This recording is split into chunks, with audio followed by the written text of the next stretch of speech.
जय हिंद, नमस्कार, वंदे मातरम साथियों। स्वागत है आपका हमारे इस यूट्यूब चैनल पे। जैसा कि आप लोगों को पता है, मिल्कीपुर की जो विधानसभा सीट है,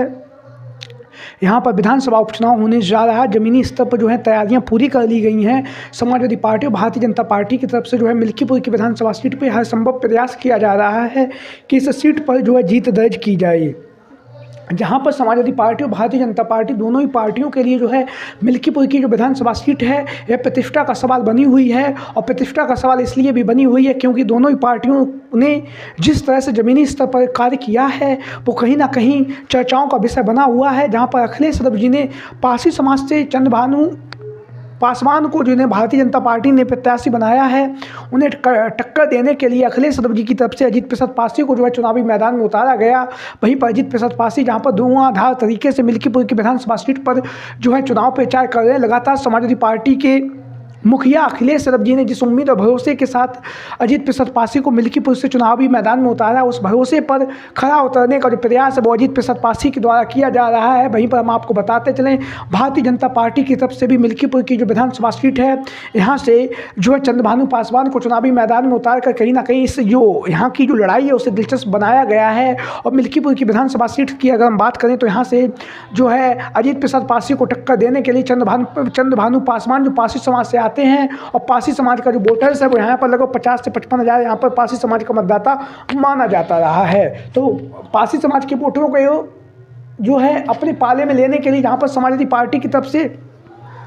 अवधेश प्रसाद पासी को चुनावी मैदान में उतारा गया है। वहीं पर हम आपको बताते चलें, भारतीय जनता पार्टी की तरफ से चंद्रभानु पासवान को जो है चुनावी मैदान में उतारा गया है। दोनों ही दिग्गज नेता हैं, लगातार मिल्कीपुर की विधानसभा सीट पर धुआंधार तरीके से चुनाव प्रचार कर रहे हैं। लेकिन हम आपको बताते चलें, भारतीय जनता पार्टी के लिए जो है मुसीबतें दिन प्रतिदिन बढ़ती जा रही हैं मिल्कीपुर की विधानसभा सीट पर, क्योंकि लगातार उसके जो सहयोगी दल हैं वो लगातार जहाँ पर भारतीय जनता पार्टी पर हमला बोल रहे हैं, लगातार भारतीय जनता पार्टी पर हमला बोलने के साथ साथ जो है लगातार जो भारतीय जनता पार्टी की सरकार में, जैसा कि आप लोगों ने देखा होगा अभी महाकुंभ में जो जिस तरह से भगदड़ हुई, उस भगदड़ के बाद जो लोगों की मौतें हुई हैं उसको लेकर भी कहीं ना कहीं जो भारतीय जनता पार्टी के जो सहयोगी दल हैं वो लगातार सरकार पर जहां पर हमलावर हैं, वहीं पर सरकार पर हमलावर होने के साथ साथ लगातार जो है भारतीय जनता पार्टी के खिलाफ जो है अपनी बातें भी रख रही हैं। चाहे संजय निषाद हो, ओम प्रकाश राजभर हो, या फिर अनुप्रिया पटेल हो, या फिर आशीष पटेल हो, लगातार जो हैं ये जो नेता भारतीय जनता पार्टी की सरकार में लगातार सरकार से प्रश्न पूछ रहे हैं। वहीं पर पुलिस के आला कमान को लेकर भी इन अधिकारियों की जो है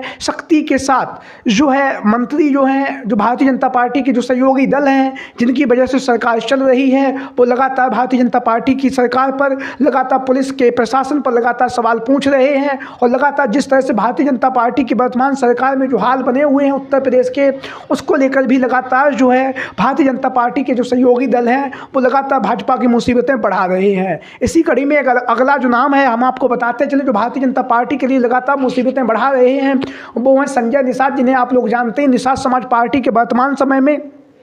जो हैं सहयोगी दल हैं। और सहयोगी दल होने के साथ साथ लगातार उनकी जो अनबन है भारतीय जनता पार्टी से, भारतीय जनता पार्टी के नेताओं से, उत्तर प्रदेश की जो सरकार है उस सरकार से साफ तौर से हमें देखने के लिए भी मिली है। जब लोकसभा का चुनाव हुआ और जब उनके पुत्र को संत कबीर नगर की लोकसभा सीट से भाजपा ने चुनावी मैदान में उतारा और वह वहाँ से चुनावी मैदान में उनके पुत्र जो थे वो चुनावी मैदान में हार गए, उसके बाद संजय निषाद ने जो है भारतीय जनता पार्टी के नेताओं पर आरोप लगाया और उन्होंने कहा कि भारतीय जनता पार्टी के नेताओं ने जो है उनका साथ नहीं दिया, उनके जो पुत्र हैं उन्हें जिताने के लिए कोई भी प्रयास नहीं किया गया। वहीं पर जिस तरह से आरक्षण घोटाले की जो बात है उस बात को लेकर भी लगातार जो है संजय निषाद भारतीय जनता पार्टी पर लगातार प्रश्न पूछ रहे हैं। और लगातार प्रश्न पूछने के साथ ही साथ जो है लगातार जो है उन्होंने मीडिया के माध्यम से भी कहा है कि भारतीय जनता पार्टी की सरकार में हमारा जो समाज है, निषाद समाज पार्टी उनके साथ में है, लेकिन निषाद समाज जो है वो भारतीय जनता पार्टी से नाखुश है और भारतीय जनता पार्टी के साथ में नहीं है। अगर बदलाव नहीं किया गया, अगर भारतीय जनता पार्टी ने अपनी नीतियों में बदलाव नहीं किया है तो निश्चित तौर से 2027 के विधानसभा के चुनाव में भारतीय जनता पार्टी को उत्तर प्रदेश में चुनावी हार का सामना करना पड़ेगा। उसको लेकर उन्होंने जहाँ पर आरक्षण की बात की निषाद समाज में मछुआरों समाज को उनका हक और सम्मान नहीं मिल रहा है, उसको लेकर भी बात की। वहीं पर मिल्कीपुर विधानसभा सीट पर जैसा कि आप लोगों को पता, कुछ दिनों बाद यहाँ पर चुनाव जो है मतगणना की जाएगी, लेकिन अब जो है संजय निषाद का नाम जो है राजनीतिक रूप से लगातार चर्चाओं में बना हुआ है और दावा ये भी किया जा रहा है कि मिल्कीपुर की विधानसभा जो सीट है, यहाँ से संजय निषाद का जो समर्थन है वो सपा प्रत्याशी अजीत प्रसाद पासी को मिल सकता है, क्योंकि निषाद समाज का वोटर्स भी यहाँ पे हैं और निषाद समाज पार्टी जो पिछड़ों की और निषाद समाज की और दलितों की, अल्पसंख्यकों की जो बात है वो संजय निषाद करते हैं। और जो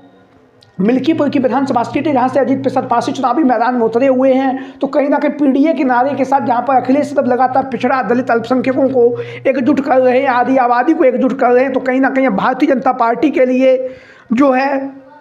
संजय निषाद मुसीबतें बनने जा रही हैं, क्योंकि मिल्कीपुर की विधानसभा सीट पर उपचुनाव होने जा रहा है और उपचुनाव से पहले जिस तरह से उनकी जो बयानबाजी सामने आ रही है वो कहीं ना कहीं भारतीय जनता पार्टी को मिल्कीपुर की विधानसभा सीट पर जो है नुकसान उठाना पड़ सकता है। और दावा ये भी किया जा रहा है कि संजय निषाद जो हैं आगामी समय में मिल्कीपुर की विधानसभा सीट पर सपा प्रत्याशी जो अजीत प्रसाद पासी हैं उन्हें अपना समर्थन दे सकते हैं और उसके बाद जो है 2027 के विधानसभा के चुनाव में सपा